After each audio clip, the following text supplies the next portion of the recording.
Like, what is fundamentally different about you, Ned? Remember what FDR used to say? People don't care what you know until they know that you care. And I found, especially in politics and especially in the legislature, especially in the Capitol, it's really important to listen to people, know where they're coming from, know how their kid is doing, and you start with that before you get into where you want to go. I think when I came into the legislature that first year, I knew exactly where I wanted to go. I thought this was a state that was going backwards, and people were leaving the state, and moving vans were going, and companies were going, and we had a deficit upon deficit. I think I had to spend a little more time listening and a little less time talking that first year. AI is probably the most transformative thing that's happened in my life, and I've been around for a long time. And I want to make sure that Connecticut stays at the cutting edge, is at the front line there. I'm going to do everything I can to make sure we have the best trained people working with UConn and computer science to make sure that next generation has that opportunity. Startup monies for those new companies that want to get going. I want this to be the most family-friendly state in the country. That's why more of our graduates are staying, and that's why we have a lot of young people moving into the state for the first time in a long time. We have to think, though, in terms of how we're going to pay for transportation over the next 15 years. And I need legislators to step up and add to that conversation, not just say, I hate tolls.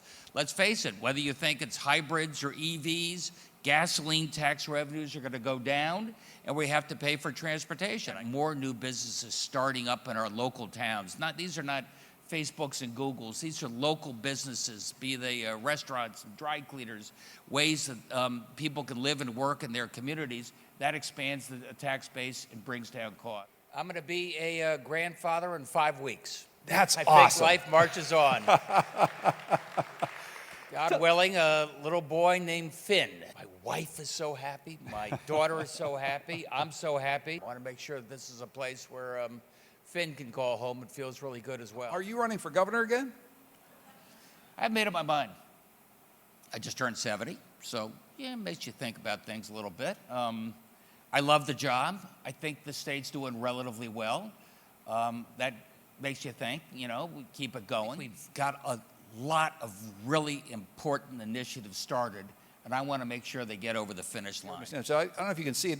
It's a Grateful Dead belt. It's a Grateful Dead belt. It's brought me relatively good luck, so I've worn it for about 6 straight years. Dan Hurley wants me to keep wearing it. What made you think one day, that's what I'm going to put on as governor? I'm not a fashionista. My pants were falling down, and I got a belt. But I'll tell you, since then, I get a kick out of it because I have half dozen people a day give me the secret Grateful Dead handshake and say, what was your favorite concert, dude? Get the sense that you enjoy this. Do you actually enjoy this most days? I love the state. I love the people.